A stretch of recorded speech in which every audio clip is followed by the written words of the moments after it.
Alright, all you. I've taken a little pause for the cause here for a minute. Supposed to make this video since last week, and for various reasons, either it wasn't coming out or the product was personal. And sometimes people might recognize themselves, and I don't want people to feel like I'm calling them out. So I've been talking about readiness for a little bit, and it keeps repeating itself because I constantly see people not ready for the things that they're asking for, and then not ready for positions that they're kind of placed in. So I always talk about preparation, and I often tell people, be careful of what you ask for because you just might get it. So a personal situation, I had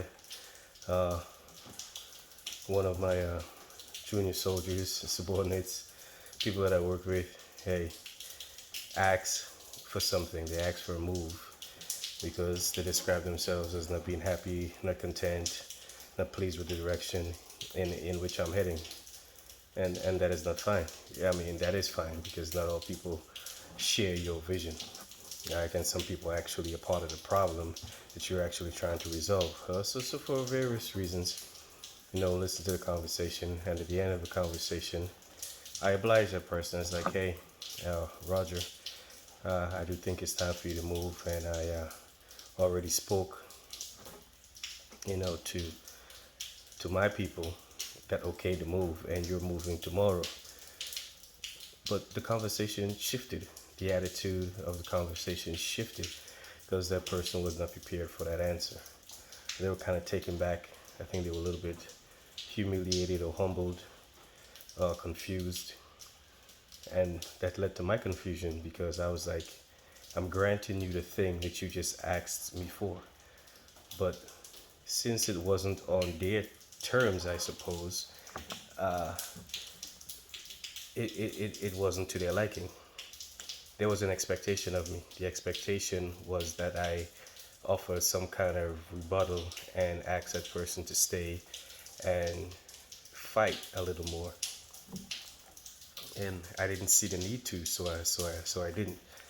But I say all of that to say this is be careful what you ask for because you just may get it. And oftentimes, you hear these cliche sayings, the grass is not greener on the other side, or, you really don't know a situation from the outside looking in. I mean, there's so many of them. So be prepared. Organizations like the military promote on potentials. Oftentimes, people get a position that they're not necessarily prepared for.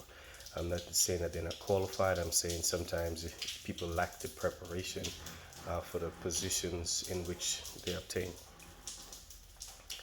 For me, leadership is something that I study, whether it be books, podcasts, YouTube videos, whatever it is.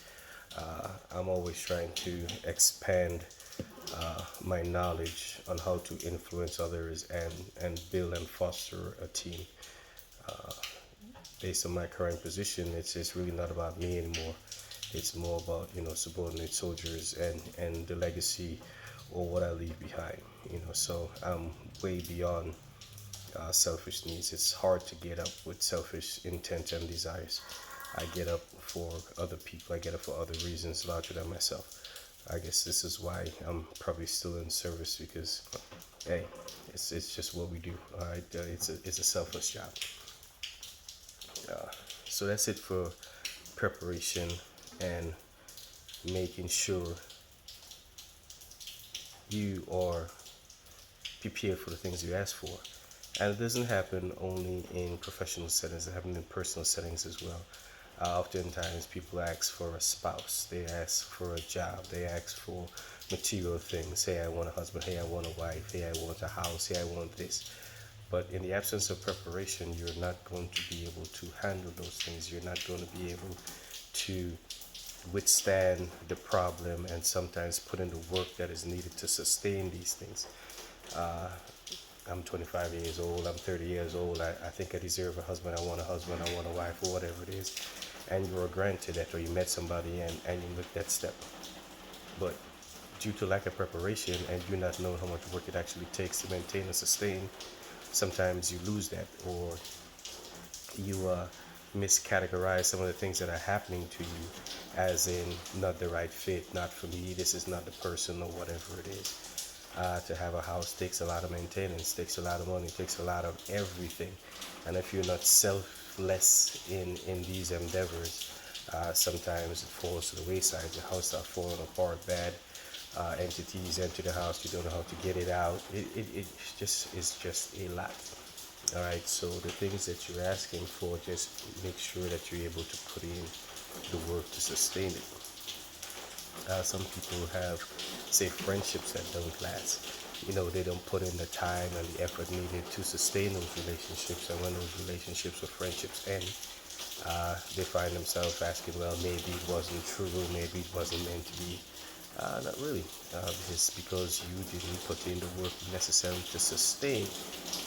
So be prepared for what you're asking for, and be prepared to work to sustain, because anything that you have or you gain requires some level of maintenance and preparedness for you to hold on to that particular thing. Some people spend more time on their friendships than they do relationships. Calling and checking on their friends, laughing it up, listening,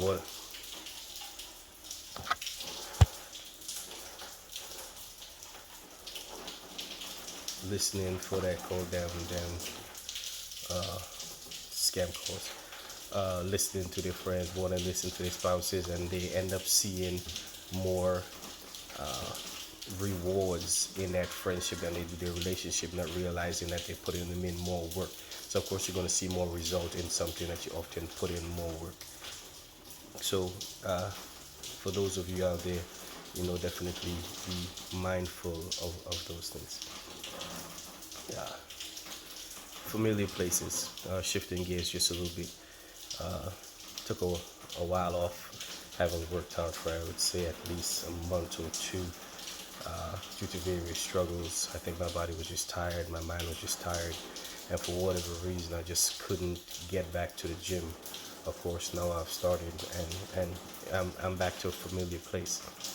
But while I wasn't in that familiar place, I started to hit myself up pretty hard, and it's like, hey, you're gaining some weight.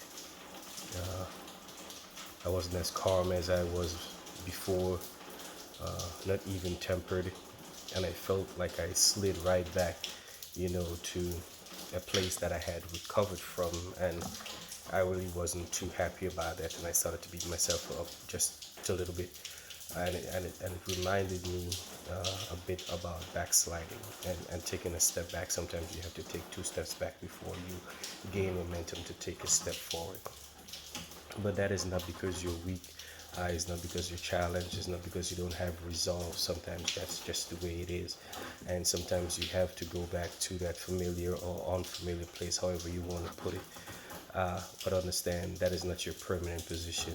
If your momentum is forward moving, it is okay to backslide. It is okay to take a step back, 2 steps back. But once you gather yourself and continue to go forward, know that that is normal. That is part of the process, and you can't skip steps in the process, because again, there are lessons to be learned with taking a step back. There are lessons to be learned from backsliding. So when you do get that forward momentum and you're passing people along the way that have those struggles, you can speak from a place of experience instead of a place of just inexperience.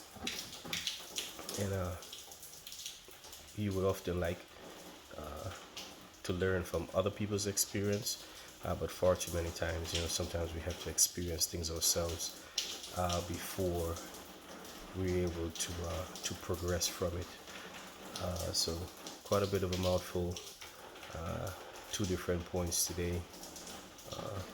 That's my 2 cents. What is yours? Time to get back to this workout.